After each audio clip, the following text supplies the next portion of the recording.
Hey, what's up? This is D Hood from D Hood Productions, and today I'm going to be continuing the roadmap discussion for Street Race games. Today is going to be about the actual gameplay and gameplay events. So I completely forgot to mention this in the last video being about shops and exploration and stuff. The last video I completely forgot to mention car lots. And car lots, I'm just going to do a quick summary of it here just to get it out of the way before we jump in. Car lots are shops where you can buy cars. Each car will, be purchasable, and some of them will have different packages that you can choose for engines as you buy them. Similar to when you go buy a car, you have different trims or different packages of the car. I'd like to kind of implement something like that with the car lot for a few of the cars as well. So that's basically what the car lot covers. So we'll jump into the gameplay now. Alright, so let's jump into the gameplay part. So what I'm going for is a Simcade style racer, and the gameplay itself is pretty standard when it comes to racing games. A few notable features are the boost function, being a boost mechanic that can be used to accelerate the vehicle, your standard boost functions that you see in other racing games, and a burnout function. The burnout function can be used by burning out and releasing the throttle during high RPMs, giving you a starting boost off the line. That's the basic implementation of the gameplay itself and how the car drives. I may explore other functions to add, but I'm pretty happy with the current state of the controller as it is, so I might keep it at that. This covers the standard gameplay, but the gameplay will change in certain events. For instance, when you're in a drift event, your car is then set up to drift and slide a lot easier for drifting. When you enter a drag event, you are then required to shift when you're racing, shifting gears and whatnot. Small changes to note, but notable mentions.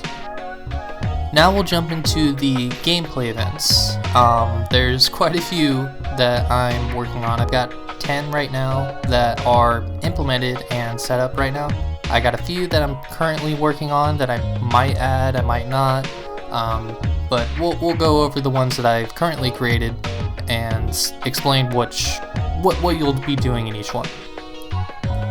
Okay, I'm going to do a quick rundown of the standard events because I don't really think they need excessive explaining to understand what they are. The first one's going to be a circuit race. You run a dedicated line for a set number of laps. Sprint race is a dedicated line from one point to another. You then have a drag race, which is from one point to another, typically a straight line where you're required to shift. You have a drift race, which you drift a dedicated line to achieve the highest score you can. And you have time trial, where you drive a dedicated line to beat a set time. So that pretty much covers up the standard events. So we'll talk about the next few events, next 5 I believe, and we'll get further in explanation on it.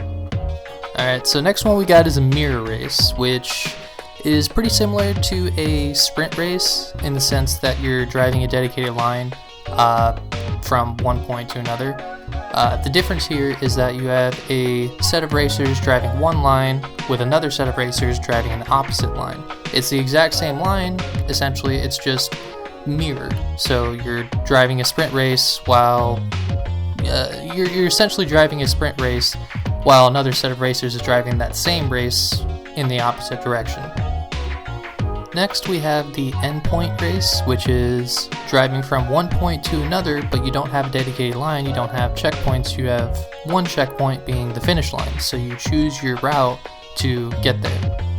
So the next race is a down and back race, which is pretty similar to the endpoint, the only difference being that you're driving from one point to another on the map, and once you hit that checkpoint, you are then required to go back to the start of your race, and that will be where the finish line ends.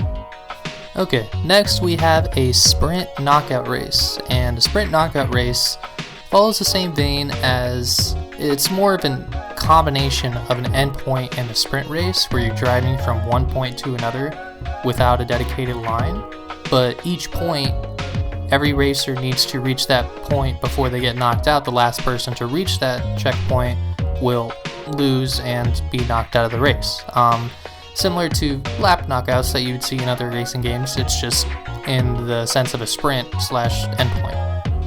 And the last race we'll talk about is the free-for-all race. The free-for-all race is a race where you have a set number of checkpoints. Let's say you have 10, and you don't have a dedicated line. You just are aiming to collect all the checkpoints and then get to the finish line.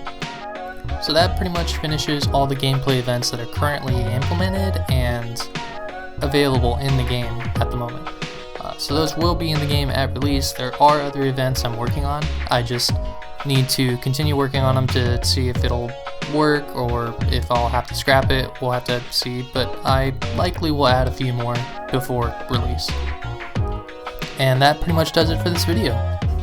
That pretty much covers the gameplay aspect of the game. I am still working on the demo. I actually might have a demo released on itch at this point, depending on when this video comes out and when I release it on itch. If it is on itch, I will be linking it in the description below.